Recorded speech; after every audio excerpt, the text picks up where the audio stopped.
لله الذي هدانا لهذا وما كنا لنهتدي لولا أن هدانا الله وأشهد أن لا إله إلا الله وحده لا شريك له وأشهد أن سيدنا وسندنا وشفيعنا وحبيبنا وطبيبنا ومولانا محمدا عبده ورسوله. أما بعد، أعوذ بالله من الشيطان الرجيم. بسم الله الرحمن الرحيم. يا أيها الإنسان ما غرك بربك الكريم الذي خلقك فسواك فعدلك في أي صورة ما شاء ركبك كلا بل تكذبون بالدين. صدق الله العلي العظيم وصدق رسوله النبي الكريم ونحن على ذلك لمن الشاهدين والشاكرين والحمد لله رب العالمين. سمع الله ایک مرتبہ ضرور شریف پڑھیں. اللهم صل على سيدنا محمد وعلى آل سيدنا محمد وبارك وسلم. اللهم صل على سيدنا محمد وعلى آل سيدنا محمد وبارك وسلم. اللهم صل على سيدنا محمد وعلى آل سيدنا محمد وبارك وسلم. معزز سامعین کرام، عزیز بزرگوں، نوجوانوں اور معصوم بچوں، اللہ تبارک و تعالیٰ کا بے انتہا احسان و کرم اور شکر گزار بندہ ہمیں بننا چاہیے کہ جس رب کریم نے ہم سب کو یہاں جمع فرما دیا اور دین کی نسبت سے کچھ سننے اور سنانے کی سعادت بخشی. دعا کریں کہ اللہ تبارک و تعالیٰ ہم سب کے یہاں جمع ہونے کو قبول فرمائے اور ہم سب کے یہاں بیٹھنے کو ہدایت کا چراغ بنا کر کوئی امت کے اندر اس فیض کو عام فرمائے. دیکھیے، اللہ تبارک و تعالیٰ نے مجھے اور آپ کو اس دنیا کے اندر پیدا فرمایا اور اس دنیا کے نظام کو، اس دنیا کی بناوٹ اور سجاوٹ کو میرے اور آپ کے لیے پیدا فرمائی. اور اللہ تبارک و تعالیٰ خود قرآن مجید میں ارشاد فرما رہا ہے: تبارک الذی بیدہ الملک وہو علی کل شیء قدیر الذي خلق الموت والحياة ليبلوكم أيكم أحسن عملا وهو العزيز الغفور الذي خلق 7 سماوات طباقا. اللہ کہہ رہا ہے: میرے بندو، کیا تم نہیں جانتے کہ جس رب نے تمہیں اس دنیا کے اندر بھیجا، اس نے بھیجنے کے ساتھ ساتھ زندگی اور موت کو بھی تمہارے درمیان میں بھیجا ہے؟ کیا تم نہیں جانتے کہ جس رب نے تمہیں دنیا کے اندر بھیجا، اس نے تمہیں بھیجنے کے ساتھ ساتھ تمہاری آرام گاہ کو بھی بنایا ہے؟ کیا آپ نہیں جانتے کہ اس رب نے تمہارے لیے آسمان کو بنایا؟ اور اللہ فرماتا ایک آسمان نہیں بلکہ آسمان کے اوپر آسمان، یعنی تہ پر تہ 7 آسمان اللہ نے ہمارے اور تمہارے لیے بنائے. اللہ خود قرآن میں فرما رہا ہے: الذی خلق 7 سماوات طباقا. میرے بندو، میں نے تمہارے لیے 7 آسمانوں کو بنایا ہے، میں نے تمہارے لیے زمین کو بچھایا ہے. آپ ان آسمانوں کے اندر غور کریں. اللہ فرما رہا ہے: ما ترى فی خلق الرحمن من تفاوت. آپ اس رب کی بنائی ہوئی تخلیق کے اندر کوئی کمی نہیں نکال سکتے، کوئی عیب نہیں نکال سکتے، کوئی نقص میرے رب کی بنائی ہوئی تخلیق میں نہیں نکال نکال سکتے۔ اللہ نے فرمایا فرجعی بصر، اپنی نظریں دوڑاؤ، اپنی نظروں کا محاسبہ کرو، اپنی نظروں کو آگے تک بھیجو، اور جب یہ ہار تھک کر واپس آ جائے ثم ارجعی البصر کرتین ينقلب الیک البصر خاسئا وهو حسیر۔ آپ میرے رب کی بنائے ہوئے تخلیق میں، ہاں میرے اللہ کی بنائی ہوئی تخلیق میں یہ تو ہو سکتا ہے کہ ثم ارجعی البصر، تمہاری نظریں تھک کر واپس لوٹ آئیں، لیکن میرے رب کی بنائی ہوئی اس تخلیق میں اس دنیا کے اندر کوئی کمی آپ اور میں نہیں نکال سکتے۔ اے میرے رب نے قرآن کے اندر فرما دیا، اللہ فرما رہا ہے اے بندو کیا تم نہیں جانتے والسماء بنیناها بأید وإنا لموسعون، تمہارے لیے آسمانوں کو کس نے بنایا؟ کیا آپ کو اللہ نے نہیں بتایا؟ افلا ينظرون إلى الإبل كيف خلقت وإلى السماء كيف رفعت وإلى الجبال كيف نصبت وإلى الأرض كيف سطحت۔ اے میرے بندو کیا آپ نہیں دیکھتے کہ جس رب نے تمہارے لیے آسمان کو بنایا، جس رب نے تمہارے لیے زمین کو بنایا، کیا تم اس رب کی ان نعمتوں پر غور نہیں کرتے؟ ہاں اللہ فرما رہا ہے کہ میرے بندو یہ تمام تر چیزیں، یہ دنیا کی رنگتیں، یہ دنیا کی خوشنما چیزیں میں نے تمام کی تمام تمہارے لیے پیدا کی ہیں۔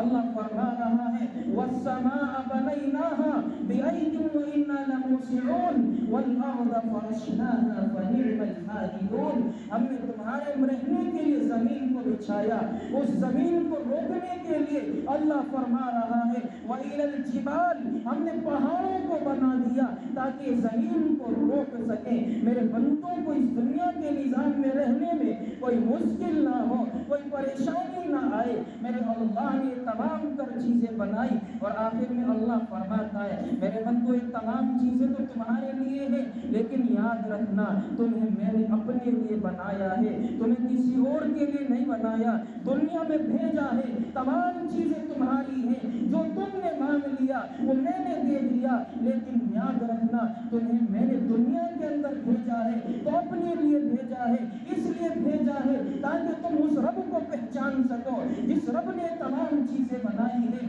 اس رب کی نعمتوں میں غور کرو، اس رب کو پہچاننے میں تمہیں آسانی ہو جائے گی۔ اللہ نے قرآن مجید میں فرمایا میرے بندو تم میری نعمتوں میں غور تو کرو۔ اللہ کیسے غور کریں، کس طرح سے غور کریں، کہاں جائے؟ اللہ فرماتا ہے، اللہ نے شکوہ شکایت میں شروع کر دی۔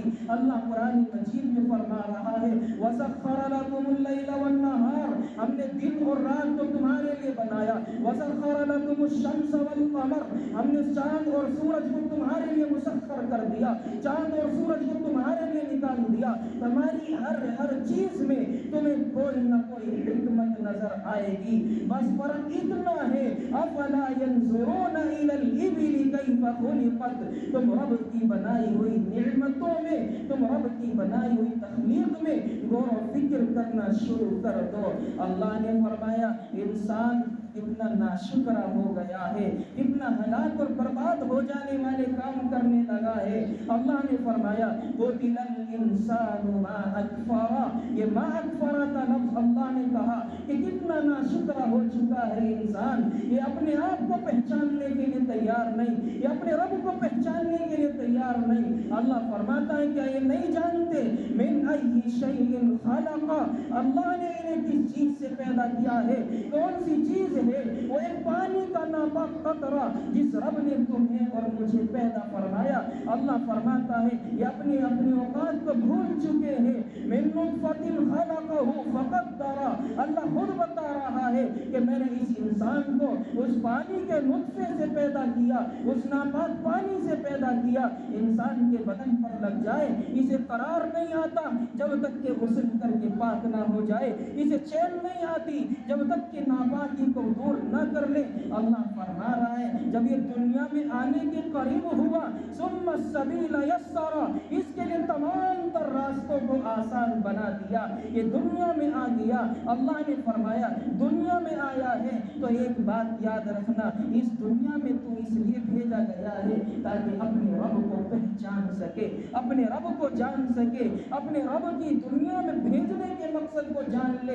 اس لیے کسی شاعر نے کہا ہے کھیتیاں سرسبز و شاداب ہیں تیری غذا کے واسطے، کھیتیاں سرسبز و شاداب ہیں تیری غذا کے واسطے، یہ چاند سورج اور ستارے تیری ضیاء کے واسطے، یہ ماؤں بحروں پر شمس و قمر ماؤں شما کے واسطے، یہ سارا جہاں تیرے لیے ہے اور تو ہے خدا کے واسطے۔ یہ سارا جہاں ہمارے لیے ہے لیکن ہم اللہ کے واسطے پیدا کیے گئے ہیں۔ اللہ فرماتا ہے انسان تو دنیا میں آیا، میرے رب کی نعمتوں میں غور کرنا چھوڑ دیا۔ اللہ کی قسم، اللہ کا جواب دیتا ہے اللہ ہمیں ایک دن یہ دنیا چھوڑ کر کے جانی ہے۔ اللہ فرما رہا ہے تو انسان دنیا میں بھیجنے کے بعد رب کے مطلب کو بھول گیا تھا، یہاں تک کہ تیری موت کا وقت آ گیا۔ ثم اماتہ فاقبرہ، میں نے تجھے موت دے دی، موت دینے کے بعد تجھے قبر میں رکھوا دیا گیا۔ اب قبر میں رکھنے کے بعد اللہ نے تجھ سے سوال و جواب شروع کر دیے کہ بتا تجھے دنیا نے تو بھیجا تھا، میں نے اس لیے بھیجا تھا تاکہ تو میری معرفت کو پہچان لے، میں وحدہ لا شریک تھا تو مجھے جان سکے، لیکن اللہ میں نے تو پڑھائی نہیں کی، میں تو جہالت میں زندگی گزار کر کے آ گیا ہوں، میں کسی یونیورسٹی کا طالب علم نہیں رہا، میں کسی دارالعلوم دیوبند میں جیسے اداروں میں جا کر اپنی تعلیم کو میں نے حاصل نہیں کیا، اللہ میں آپ کو کیسے پہچانتا؟ تو میرے اللہ نے فرمایا اے انسان تجھے دارالعلوم میں جانے کی ضرورت نہیں تھی، تجھے یونیورسٹی میں جانے کی ضرورت نہیں تھی، انسان تو روٹی تو کھاتا ہوگا، تو کھانا تو کھاتا ہوگا، تو پانی تو پیتا ہوگا۔ میرے رب نے فرمایا کہ جب انسان تو روٹی کھاتا ہے تو اللہ تجھے فرما رہا ہے ثم اذا شاء انشر، یہاں تک کہ جب تیرا یہ وقت تو نے روٹی کا نوالے کو ہاتھ میں لیا، اس میں غور و فکر کر کہ روٹی کے نوالے کے اندر میرے پاس پہنچنے میں کتنی محنتیں لگی ہیں۔ اللہ نے کسی کو کاشتکار بنایا، کسی کو کسان بنایا، کسی سے اس اناج کو کھیت میں ڈلوایا۔ اللہ فرما رہا ہے کسان نے اپنا کام تو کر لیا تھا، تو یہ بات سوچنے والا تو بنتا، کسان اپنا کام کر کے آیا، صرف ایک بیج کو اس نے اپنے کھیت میں ڈالا، اس کو پانی برسانے والا کون؟ انا سببنا الماء صبا، اس بیج کو اگا کر اس میں پانی برسانے والا کون ہے؟ وہ پانی برسانے والا میرا اور آپ کا اللہ ہے۔ اللہ نے آگے فرمایا ثم شققنا الارض شقا، بدانا تو ایک ڈالا تھا، اس سے پورے پودے کو نکالنے والا کون ہے؟ میرا اور آپ کا اللہ ہے۔ تو نے ان تمام نعمتوں میں غور نہ کیا۔ اللہ فرماتے جواب دے، سوال کرنے والا سوال کر رہا ہے کہ ربا میں نے تو روٹی بھی کھائی ہے لیکن میں اس کے غور نہ کر سکا، اس لیے کہ میں تو گائے بھینس چرانے والا ایک چرواہا ہوں۔ تو اللہ کی قسم میرے رب کی نعمتوں میں غور تو کرو، تمہیں اندازہ ہو جائے گا میرے رب نے تمام تر حکمتوں کے اندر، ہر نعمت کے اندر کوئی نہ کوئی حکمت کو چھپا کر رکھا ہے۔ اللہ کہہ رہا ہے بھینس کا رنگ کالا ہے، اس کو چرانے والا وہ انسان، وہ جو چیز چراتا ہے وہ ہری گھاس وغیرہ چرانے والا ہے۔ اب بھینس کے اندر وہ چیز گئی، اس سے خون بننے والا وہ رنگ لال ہے، اس خون اور کے درمیان میں اللہ نے ایک گندگی، ایک گوبر کو پیدا فرما دیا، وہ بھینس کی جگہ ہے، اندرونی جگہ میں گوبر کو پیدا فرمایا۔ اے انسان تو نے ذرا غور نہ کیا، اس گائے کو چرانے والے انسان نے ہری گھاس چرائی، اس سے خون بنا لال رنگ کا ہے، اس میں گندگی ہے گوبر کی، لیکن ان تمام چیزوں کے باوجود تجھے تیرے رب نے اس گائے اور بھینس کے تھن سے بالکل صاف اور شفاف دودھ نکال کر دیا، جس کے اندر نہ تو ہرا رنگ باقی رہا، اس سے جو خون بنا نہ وہ لال رنگ باقی رہا، اس کے اندر جو گوبر تھا اس کی بھی بو تجھے اس دودھ میں نظر نہیں آتی۔ یہ تمام چیزیں دینے والا تجھے کون تھا؟ یہ تیرا اللہ ہی تو تھا، لیکن تو نے غور نہ کیا۔ اب تو بتا، تو میرے دربار میں آیا، اللہ فرماتا ہے میرے دربار میں آنے کا مقصد جان لے، تو تنہا میرے دربار میں آئے گا۔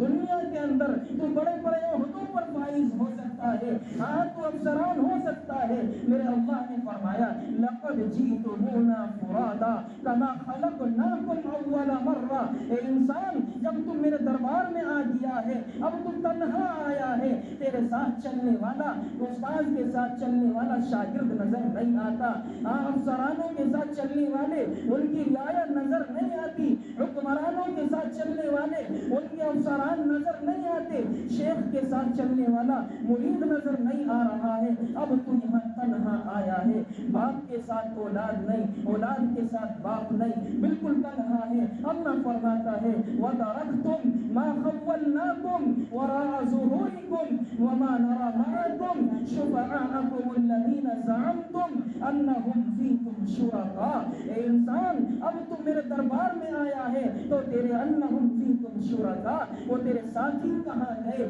جو تو دنیا میں قافلے لے کر چلا کرتا تھا؟ آج تو تو تنہا آیا ہے، آج تجھے حساب کتاب دینا ہے.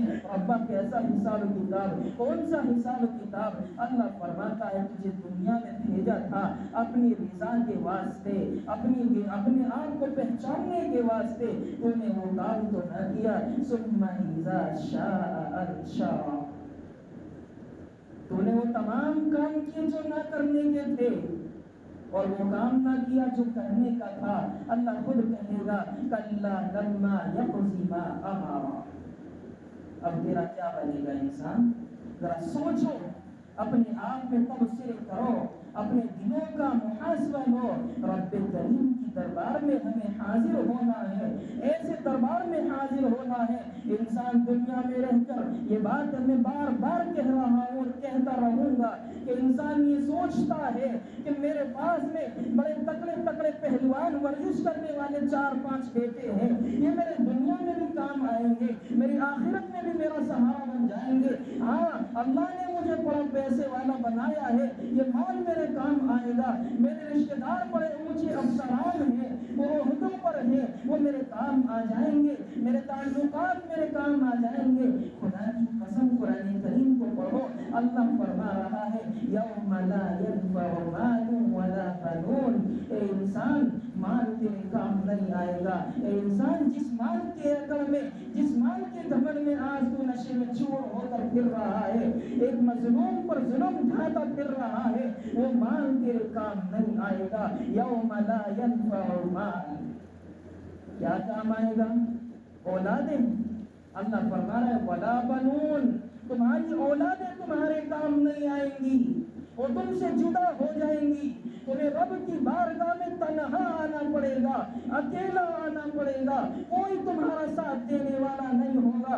باپ بیٹوں سے جدا کر دیا جائے گا، کوئی ساتھ دینے والا نہیں. اللہ نے فرما دیا مال کام نہیں آئے گا، اولاد کام نہیں آئے گی. اے رب کریم کیا کام آئے گا؟ سفارشیں کام آ جائیں گی. اللہ فرماتے ہیں وَلَا تَنفَعُهُمْ شَفَاعَةُ الشَّافِعِينَ، سفارشیں کرنے والے بھی تمہارے کام نہیں آئیں گے. پھر کیا کام آئے گا؟ رشتہ دار. فَلَا أَنْصَابَ بَيْنَهُمْ، رشتہ داری بھی تمہاری ختم ہو جائیں گی، وہ بھی تمہارے کام نہیں آئیں گی. ہمارے عہدے ہمارے کام آئیں گے؟ اللہ فرماتا ہے لَقَدْ تَقَطَّعَ بَيْنَكُمْ، تمام کے تمام تعلقات کو ختم کر دیا جائے گا. کوئی عہدہ، کوئی عزت، کوئی وقار تمہارے کام نہیں آئے گا. تو پھر کام آئے گا کیا؟ سوچنے والی بات ہے. کچھ کام نہیں آ رہا ہے، اللہ کی بارگاہ میں کھڑے ہوئے ہیں، شرمندہ ہو رہے ہیں، کام کیا آئے گا؟ اللہ نے فرما دیا فَأَلْهَمَهَا فُجُورَهَا وَتَقْوَاهَا. اے انسان تجھے دنیا کے اندر دونوں راستے میں نے دیے تھے، گناہ والا راستہ بھی تجھے دیا تھا، نیکی اور تقوی والا راستہ بھی تجھے بتایا تھا، اس کے رزلٹ اور نتیجے بھی تجھے بتا دیے تھے. گناہ والے راستے کو اختیار کرے گا تو جہنم کا ایندھن بننے والی چیز ہے، نیکی اور تقوی کو اختیار کرے گا تو جنت کی خوشخبری سنا دی جائے گی. فَلَا قَدْ أَفْلَحَ مَنْ تَزَكَّى، جس انسان نے اپنے دل کا تزکیہ کر لیا، جس انسان نے اپنے دل کو بنا لیا، وہی اس انسان کے کام آنے والا ہے. اس دل کے علاوہ کوئی اعمال انسان کے کام آنے والے نہیں. تو پھر ہمیں سوچنا چاہیے، کوئی یہ نہیں کہہ سکتا کہ میں مستقل ہمیشہ کے لیے دنیا میں رہوں گا. ایسا نہیں ہے میرے بھائیوں، ایک نہ ایک دن اس دنیا کو چھوڑ کر ہمیں آخرت کی طرف روانہ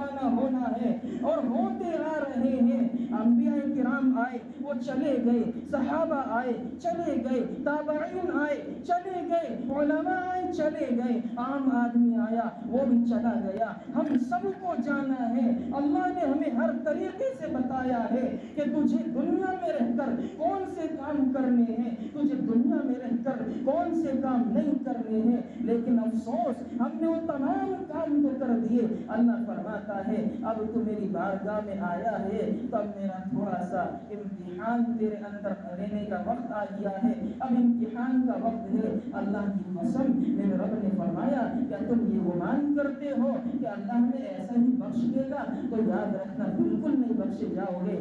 ام حسب الذین ان یترکوا حسب الذین ان یقولوا آمنا وهم لا یفتنون۔ انسان یہ سوچتا ہے کہ ہم یہ کہیں گے اللہ سے آمنا وهم لا یفتنون، اللہ ہم تو ایمان والے تھے، ہم تو کلمہ پڑھنے والے تھے، ہم تو نماز پڑھنے والے تھے، ہم تو غریبوں کا حق انہیں ادا کرنے والے تھے، بس زبان سے اللہ سے کہہ دیا اللہ ہمیں چھوڑ دے گا۔ مسلمان ایسا نہیں ہے۔ اللہ فرما رہا ہے وَلَقَدْ فَتَنَّا الَّذِينَ مِن قَبْلِهِمْ فَلَيَعْلَمَنَّ الَّذِينَ صَدَقُوا وَلَيَعْلَمَنَّ الْكَاذِبِينَ۔ اے انسان ہم نے تم سے پہلے لوگوں کو بھی آزمایا ہے، اے انسان ہم تمہارے بعد والوں کو بھی آزمائیں گے، ہم تمہاری بھی آزمائشیں دیں گے۔ اب رب کے بارگاہ میں تم آئے ہو تو تھوڑا سا حساب کتاب بھی دے کے چلو۔ حساب کتاب کیا ہوگا، کیسا ہوگا؟ ذرا سوچو ایک لمحے کے لیے، اللہ کی بارگاہ میں تنہا جاؤ گے، اللہ ہم سے سوال کرے گا، اللہ ہم سے پوچھ تاچھ کرے گا دنیا میں کیوں بھیجے گئے تھے، ہمارے پاس میں کیا جواب ہے؟ ہم دنیا میں آئے تو کس مقصد کے لیے آئے اور کس مقصد میں ہم لگ کر کے رہ گئے، ہم سے سوال ہوگا، ہمارے پاس میں کیا جواب ہے؟ مسلمانوں کو کوئی جواب نظر نہیں آتا۔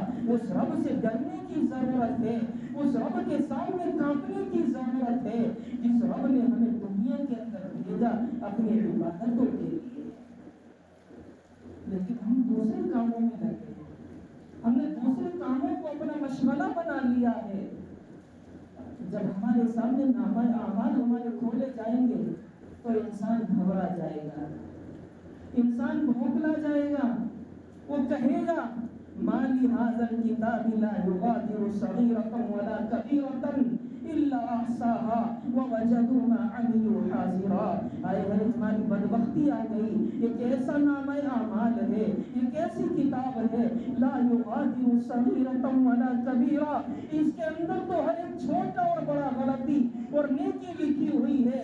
ووجدوا ما عملوا حاضرا، آج یہ کتاب میرے سامنے حاضر ہوئی ہے، باری تعالیٰ میرا کیا بنے گا؟ اللہ جواب دے گا ولا یظلم ربک احدا، میرے بندے گھبرانے کی ضرورت نہیں ہے، میرے بندے کانپنے کی ضرورت نہیں ہے۔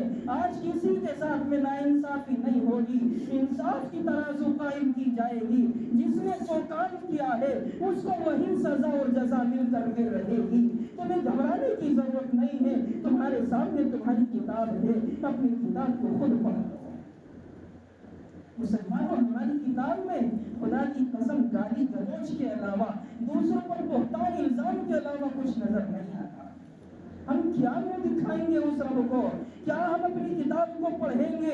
اللہ کہے گا اپنی کتاب کو پڑھو، اقرأ کتابک کفی بنفسک اليوم علیک حسیبا، اپنی کتاب کو پڑھنے کی ضرورت ہے، اپنے نفس کا محاسبہ کرو۔ تمہاری کتاب تمہارے سامنے کھول دی جائے گی، اور صرف کھولی نہیں جائے گی بلکہ اللہ کہتا ہے قرآن کریم کے اندر میرے رب نے فرمایا لو انزلناه طاهرا في عنق ونخرج له يوم القيامة کتابا یلقاه منشورا، ہر انسان کی گردن کے اندر اس کتاب کو لٹکا دیا جائے گا۔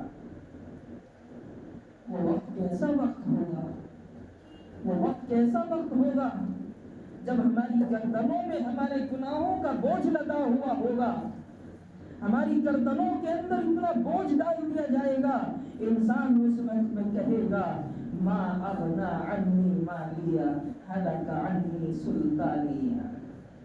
اے میری بدبختی، جس مال کو کمانے کے لیے پوری زندگی خرچ کر دی، ما اغنا عنی مالیہ، آج وہ مال میرے کام نہیں آیا۔ آج جو مال میری جان نہ بچا سکا، ہلاک عنی سلطانیہ، میں دنیا میں بڑے بڑے عہدے داروں کے پاس اٹھنے بیٹھنے والا تھا، میں عہدے کا افسران تھا، ہلاک عنی سلطانیہ، میرے اس عہدے نے ہی مجھے ہلاک اور برباد کر دیا۔ اب وہ موت کو پکارے گا، ربا کیا مجھے موت دے دے، لیکن اللہ کہے گا کلا، ہرگز موت نہیں آئے گی، کیونکہ اللہ فرمائے گا اب موت کو بھی موت آ چکی ہوگی، اب کوئی بچانے والا دور سے دور نظر نہیں آئے گا۔ ہم سب کو اس رب کی بارگاہ میں جا کر یہ تمام چیزوں کا محاسبہ کرنا پڑے گا، اپنی آنکھوں سے دیکھنے کی ضرورت پڑے گی۔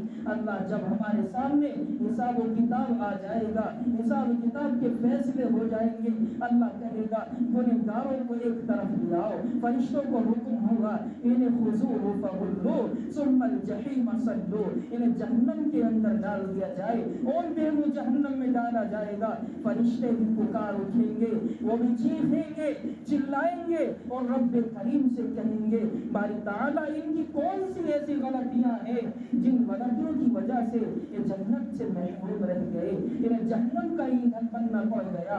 اللہ کہے گا انہیں جس مقصد کے لیے دنیا میں بھیجا تھا یہ اس میں ناکام اور نامراد ہو کر واپس آئے۔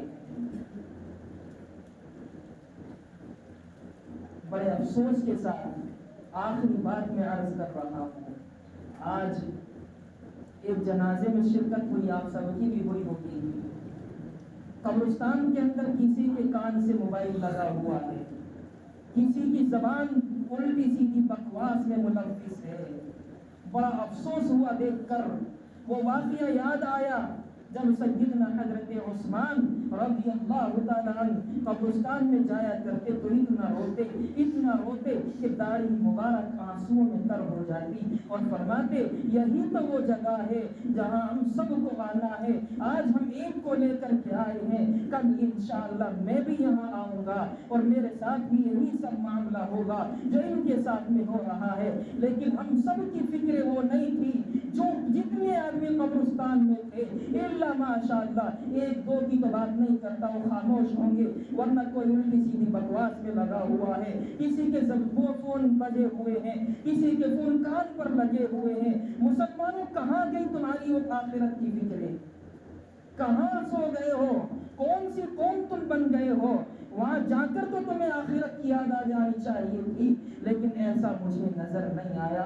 بڑے افسوس ہوا یہ منظر دیکھ کر کہ ہم ایک جنازے کو اپنی آنکھوں کے سامنے اس کی نماز جنازہ پڑھ کر اسے کندھوں پر اٹھا کر اسے 2 فٹ گہرے گڈھے میں ڈال کر کے آئے، لیکن وہاں جا کر بھی ہمیں وہ منظر یاد نہ آیا جو ہم خود اپنے ہاتھوں سے کر کے آئے۔ کتنے افسوس کی بات ہے۔ اور پتہ نہیں کون سی بدعت بنائی ہوئی ہے مسلمانوں نے۔ آج میں اس گھرانے کو بھی ایک نصیحت کرتا چلوں جس گھر کے اندر یہ انتقال ہوا، اللہ ان کو صبر جمیل عطا فرما دے، اللہ ان کے گھرانے کو پورے کو صبر جمیل عطا فرما دے، اس بچے کی بھی مغفرت قرار فرما دے۔ لیکن افسوس کے ساتھ کہتا ہوں کٹے کے اندر کپڑے لائے گئے اسے دبانے کے لیے۔ مسلمانوں بچی کا انتقال ہوا ہے، کپڑوں کا انتقال نہیں ہوا ہے۔ ارے گھر میں کوئی نہیں پہن سکتا تو کسی فقیر کو دے دو، وہ پہن لے گا، انہیں دبانے کی کیا ضرورت تھی؟ یہ کون سی بدعت تمہارے اور ہمارے درمیان میں آ چلی ہے؟ یہ کون سی بدعت ہے؟ یہ مسلمانوں کا کام نہیں ہے۔ کیا تمہیں اتنی نفرتیں ہو گئی کہ اپنی بچی کے ساتھ ساتھ میں کپڑوں کو بھی نکال دیا جائے؟ ایسا نہیں کرنا چاہیے۔ اس بچی کی یادوں کو سمیٹ کر گھروں میں رکھنا چاہیے، اور تم اس بچے کی یادوں کو گھروں سے نکال رہے ہو۔ یہ کیسی مسلمان اپن ہے؟ یہ کون سا مومنانہ انداز ہے؟ یہ مسلمانوں کا کردار نہیں تھا، مسلمانوں کا کردار نہیں ہے۔ میرے آقا نے تو فرمایا تھا جب انتقال ہو جائے اس کی یادوں کو سمیٹ کر رکھو۔ ہمیں کیا ہو گیا ہے؟ ایسا کیوں ہو رہا ہے؟ بڑی سوچنے والی باتیں ہیں، بڑی سمجھنے والی باتیں ہیں، ایسا نہیں کرنا چاہیے۔ اللہ کی قسم بڑا دکھ ہوا اس کٹے کو دیکھ کر۔ ایک صاحب نے میرے سامنے اس کٹے کو واپس کروا دیا، دل کو بڑی سکون ملا کہ خدا کی قسم آج بھی ایمان والے زندہ ہیں۔ اس بچی کے قبروں کو دفن ہونے سے بچا دیا۔ آج بھی ایمان والے زندہ ہیں، لیکن سارے ایمان والے نہیں ہیں ایسا لگتا ہے۔ اس کی کیا ضرورت تھی؟ یہ غلط طریقہ ہے، یہ غیروں کا طریقہ ہے، یہ مسلمانوں کا رواج نہیں ہے، یہ بدعت ہے، یہ خرافات ہے۔ اور آقا مدنی صلی اللہ علیہ وسلم نے فرمایا ہر بدعت جہنم میں لے جانے کا پہلا راستہ ہے۔ ہمیں بچنا چاہیے ان تمام برائیوں سے۔ انشاءاللہ بچیں گے نا، کوشش کریں گے نا۔ کون کون اس بدعت کو کرے گا نہیں؟ دیکھو ماشاءاللہ نہیں کریں گے نہیں، باقی سب کریں گے، کسی کا ہاتھ نہیں ہوگا۔ کوئی نہیں چلایا جی، کوئی نہیں، یہ تو وہ سمجھا اس کو بات ہے آپ کے۔ اللہ مجھے بھی اور آپ کو بھی عمل کی توفیق فرما دے۔ وآخر دعوانا ان الحمد للہ رب العالمین۔ سنت